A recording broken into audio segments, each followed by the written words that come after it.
और भगवान ने आदेश दे दिया है कि बटुरा रजाय पापा पानी कटौता भरी लिया।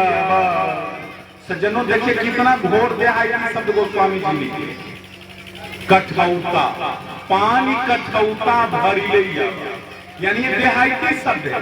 भारत में जितना भी राज्य है ना, जितना भी राज्य है, हर राज्य का जो देहाती शब्द है वो मानस में प्रयोग किया गया है गोस्वामी जी के द्वारा। कल कोई अंगुली नहीं उठावे कि हमारे शब्दों का, हमारे राज्यों के शब्दों को गोस्वामी जी ने प्रयोग नहीं किया। कोई ये नहीं कह सकता है कि दशरथ जी के राम जन्मे तो रामायण पर क्षत्रियों का अधिकार। कोई ये नहीं कह सकता है कि केवट को जाकर के जंगल में राम जी ने उद्धार किया तो रामायण पर केवल केवटों का अधिकार है। कोई ये नहीं कह सकता है कि राम जी ने सबरी का उद्धार किया इसलिए रामायण पर केवल सबरों का अधिकार है। कोई ये नहीं कह सकता है कि भगवान ने सुग्रीव का उद्धार किया तो रामायण पर केवल वानरों का अधिकार है। अरे रामायण तो वर्णों के लिए बना है। वर्णना अर्थ संघाना रसाना छंदसा। रामायण का पहला शब्द क्या है? आप लोग रामायण पढ़े हैं? रामायण पढ़े हुए ना? रामायण का पहला शब्द है वो वर्णना, और रामायण का अंतिम शब्द क्या है? वो। शुरू भी है वो और अंत भी है वो। पहला शब्द है वर्णना और अंतिम शब्द है नुमान। यानी वर्ण और मानव के बीच में गोस्वामी जी ने पूरा रामचरितमानस। ये रामायण समाज तैयार करता है, ये रामायण मानव तैयार करता है, कोई जाति। तो पानी कठौता भरी लिया, कठौता घोर देहाई। केवट जब घर गया ना तो पत्नी से कहा भगवान ने आदेश दिया है चरण कमल पखारने का, कोई बढ़िया सुपात्र दो।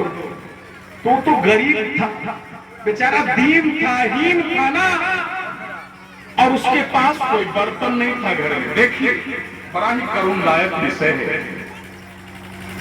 केवट काठ का कठौता रखता था, काठ का कठौता, और कोई पात्र नहीं था उसके घर में।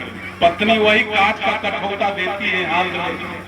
केवट उस कठौता, आज तक उसे अपने गरीबी पर कभी रोना नहीं आया है ना?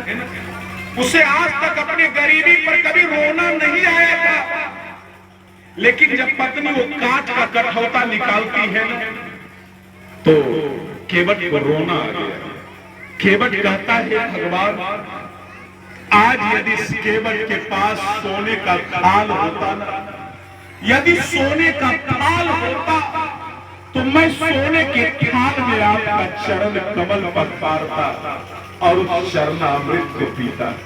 लेकिन मैं गरीब हूं, गरीब का नसीब ही गरीब होता है। मैं गरीब हूं, मेरे पास कोई पात्र नहीं, मेरे पास काठ का कठौता है, मेरे पास से काठ का कठौता है, और उसे अपनी गरीबी पर रोना आया।